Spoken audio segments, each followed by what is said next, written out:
Myslím si, že Paľo Bielik by bol dobrým primátorom pre Banskú Bystricu, nakoľko ho poznám už štvrtstoročie a môžem ho označiť za čestného a pravdovravného aj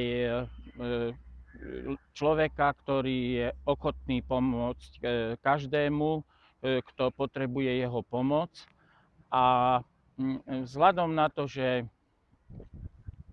nie je nezávislý poslanec, aj teraz kandiduje ako nezávislý, čo sa týka na funkciu primátora, si myslím, že nebude ovplyvnený žiadnymi stranickými štruktúrami, ale ani podnikateľskými subjektami, takže si myslím, že by bol dobrým primátorom. A nakoľko ako také menšie negatívum by som u neho vyzdvihol jeho až prehnanú pedantnosť, práve táto vlastnosť mu môže pomôcť k tomu, aby bol dobrým primátorom, nakoľko pedantní ľudia, keď si niečo sľúbia, tak určite aj dodržia.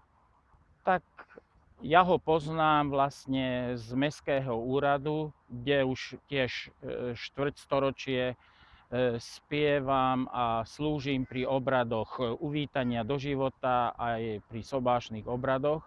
A nakoľko on bol vybratý stále ako poslanec, ktorý sobášil, tak sme boli v úzkom kontakte a stretávali sme sa aj mimo radnice, aj teraz, keď náhodou zavítam do krematória, kde je momentálne správcom krematória, tak keď môžem, tak ho navštívim.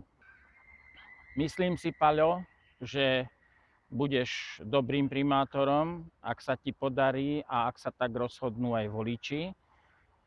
Ale si myslím, že aby ťa neprevalcovala nejaká koalícia alebo opozícia, tak budeš musieť byť veľmi silný vo svojich kramflekoch a stále ísť za svojím názorom.